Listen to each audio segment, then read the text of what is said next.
Hi guys, Anandu here. Last day when I was talking to my brother, so he came up with the story like somebody approached him for an investment plan, like you pay out some amount every month for next 4 years, and you get back some amount for another 20 or 25 years. And at the end, you are getting back a lump sum amount back. And he was actually like approaching me whether that's a good investment plan. So I was actually calculating the IRR for that plan. So he was asking me what is IRR. So I thought of making this video to explain everybody what is IRR and what is the significance in personal investment journey. So IRR stands for nothing but internal rate of return. So it signifies the annual, the time duration taken is an annual. So annual rate of return you get on any kind of cash flow. So whenever you compare some of the investment plans, I mean, be it any plan or be it any investment, let it be mutual funds, stocks, anything, you would have to ultimately compare how much of return you got. And most of the time, like 99% of the time, your time duration taken for this comparison would be different. Suppose you are comparing a mutual fund with a fixed deposit, which you kept for 2 years, where you mutual fund you kept for 5.5 years, where you kept on investing in the mutual fund in between. So then it becomes very tricky to kind of compare the rate. I mean, it would be very easy to get the rate of a fixed deposit, but it would be very difficult to get the return for a mutual fund or an equity investment in that case, where there are multiple cash flows. So IRR kind of solves this problem. And when we say IRR takes it annually, an extended version of IRR, which is called XIRR, kind of helps us bringing into all the cash flows at different time frames into same rate of return. For example, you are investing this month some amount, next month some another amount, like this month 10,000, next month 20,000, and keep on changing this in between based upon your income or expenses.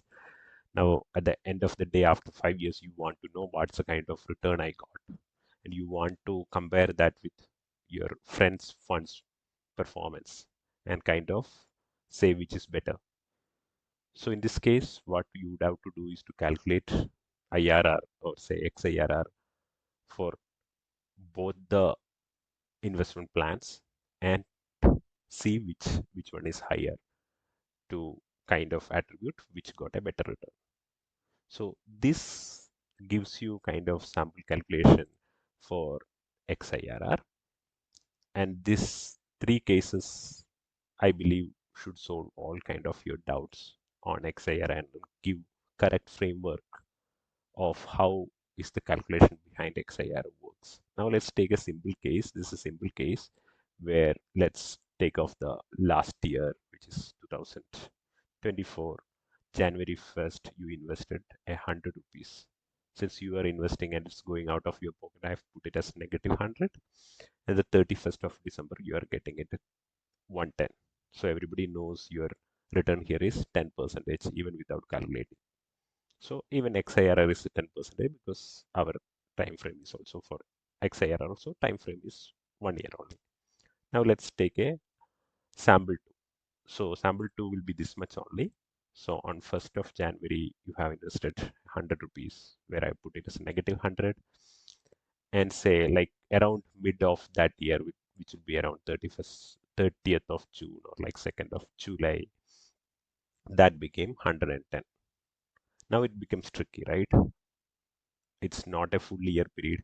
Now you actually want to know your annual rate of return. So now from the formula, we have got this annual rate of return as 21%. Now let's see how it comes. So how the calculation would work, like on 2nd of July, you got 110. Suppose this 110 is also invested at the same rate in which this 100 became 110. Then since we know it's almost half of the period, we know it's the same rate of return. So this 121 is again 10%. That is 110% of 110.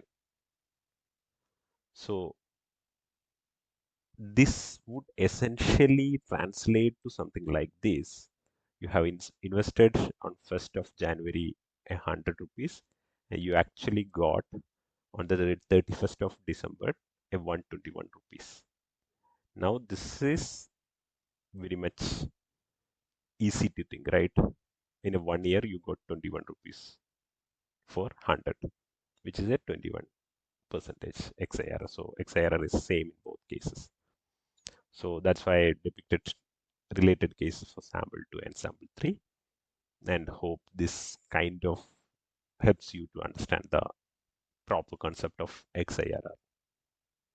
Thanks.